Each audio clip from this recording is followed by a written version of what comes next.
I maj år 2016, der fik jeg så at vide, at jeg havde vundet All Star Challenge det år, og at jeg faktisk med rette kunne kalde mig Danmarks bedste herrefrisør 2016.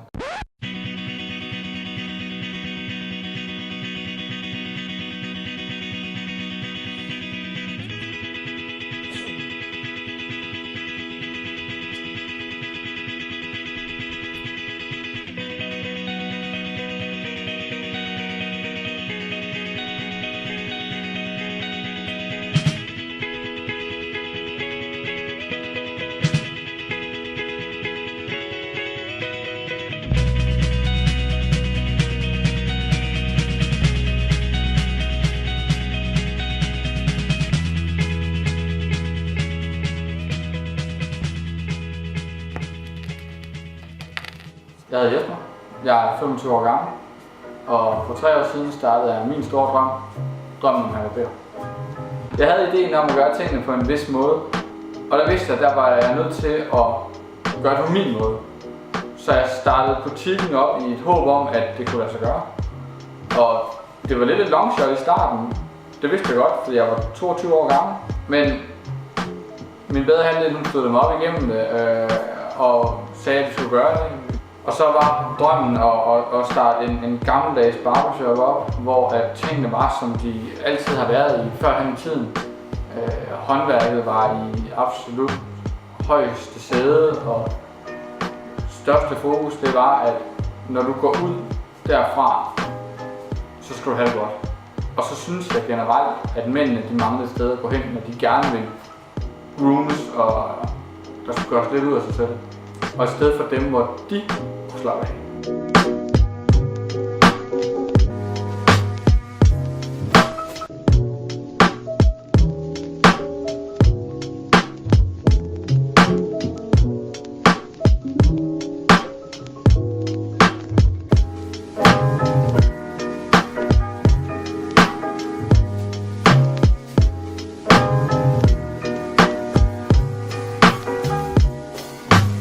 Den forbindelse, jeg prøver at skabe mellem mig og mine kunder, er, at jeg vil gerne skabe et personligt forhold mellem frisør og kunde. Selvfølgelig stadig med en vis distance, vi skal jo ikke, man skal også passe på, at man ikke går for tæt på. Men jeg tror på, at hvis det er, at du kan forstå personen, der sidder i en stol, så har du også et bedre udgangspunkt for at lave det, personen ønsker. Og for at ramme præcis det, personen han vil have. Så den connection, jeg prøver at skabe mellem mig og mine kunder, er, at man skal komme herned og være sig selv. Og egentlig bare være, som man har lyst til, om man vil snakke, eller om man vil ikke vil sige noget. Jamen det skal egentlig være lidt op til en selv. Det vigtigste for mig, det er bare, at kunden har det godt. Jeg tror, omgivelserne herinde, de har meget at sige i forhold til den helhedsoplevelse, der kommer i tingene.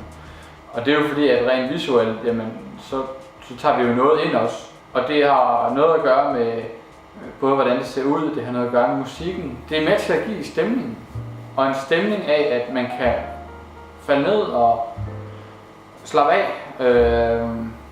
Mørkt træ med et vist afbræk og et svagt lys og Johnny Cash, Elvis Presley, de gamle crooner. Jamen, jeg tror, at det hele det er med til at connecte lidt hinanden, og hvis du fjerner en af ledene, så tror jeg også på, at resten det vil knække. Du er nødt til at, i hvert fald, du er nødt til at have den her samlede kombination.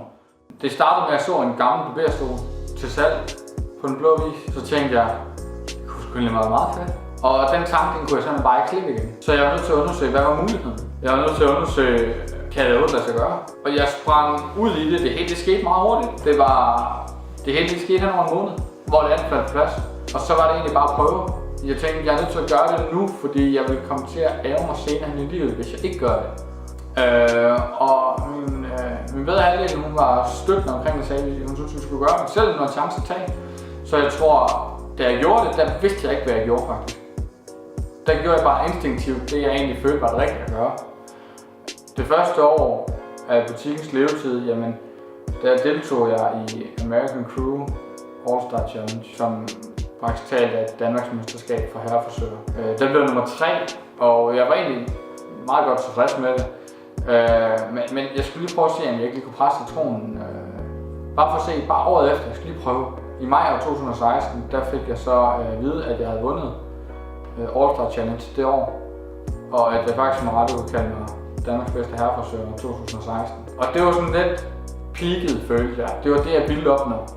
Det var det, jeg satsede efter. Der gik så en måneds tid, og så bagefter så fik jeg at vide, at jeg var blandt de 15 bedste på verdensplan. Og jeg skulle til Paris og deltage ved de internationale mesterskaber. Og det er det mest surrealistiske, jeg nogensinde har oplevet. Efter at være Danmarksmesterskabet, der kunne jeg også godt have gået efter at vinde verdensmesterskabet, men nu har jeg allerede bevist over for mig selv, at jeg kunne vinde DM. Og yderligere så kom jeg også top 15 i verden. Hvis jeg skulle gå efter at vinde verdensmesterskabet nu, så skulle det være for at bevise noget over for andre. Men det er ikke det, jeg vil. Jeg fik bevist det over for mig selv, jeg skulle. Derudover er jeg begyndt at undervise kommende frisører, men også nuværende frisører i barberfag. Fordi at jeg synes, det har en plads i vores samfund, men også fordi at jeg synes, at mændene skal også i fremtiden have et sted, hvor de kan komme og være mænd.